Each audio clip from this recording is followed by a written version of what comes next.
Good night, folks. God bless each and every single one of you. Welcome home, all my long-lost brothers. You have no idea how much all this means to me and to everybody else who've just been lost since then. And good night, Annie, Pooh, and Allison. I love you.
There are literally hundreds of more emails just like the ones I read tonight, folks. It's overwhelming. And I'm so happy that I've made so many others so happy, and we're going to continue to do it. It's going to be a great thing for a lot of people. Thank you for listening to my ramblings and ravings tonight. Don't miss tomorrow night's episode of The Hour of the Time.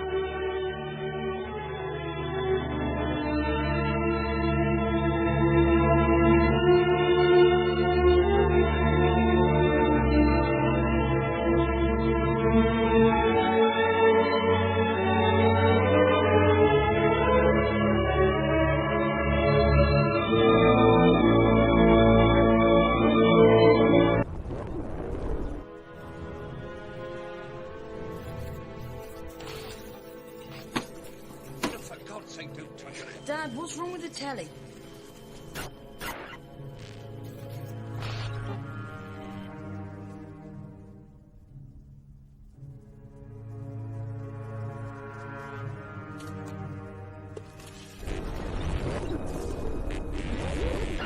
Good evening, London. Allow me first to apologize for this. The emergency channel! I do, like many of you, appreciate the comforts of the everyday routine, the security of the familiar, the tranquility of repetition. Bloody hell. I enjoy them as much as any bloke. But in the spirit of commemoration, Who's that, Mum? whereby those important events of the past, usually associated with someone's death or the end of some awful bloody struggle, are celebrated with a nice holiday, I thought we could mark this November the 5th, a day that is sadly no longer remembered, by taking some time out of our daily lives to sit down and have a little chat. There are, of course, those who do not want us to speak. Let me think, just let me I think. suspect even now, orders are being shouted into telephones, and men with guns will soon be on their way. It's Chancellor Sutler. Damn it. Why? Because while the truncheon may be used in lieu of conversation, words will always retain their power. Words offer the means to meaning, and for those who will listen, the enunciation of truth.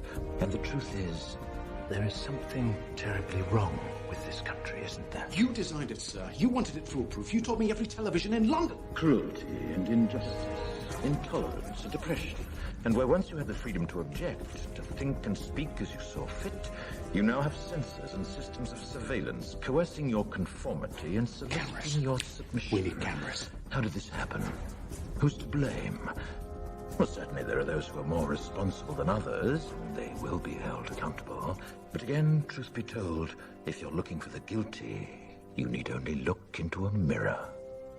I know why you did it. I know you were afraid. Who wouldn't be? War, terror, disease. There were a myriad of problems which conspired to corrupt your reason and rob you of your common sense. Fear got the best of you, and in your panic you turned to the now High Chancellor Adam Sutler. He promised you order, he promised you peace. And all he demanded in return was your silent, obedient consent. Inspector, you're almost through. Last night, I sought to end that silence. Last night, I destroyed the Old Bailey to remind this country of what it has forgotten.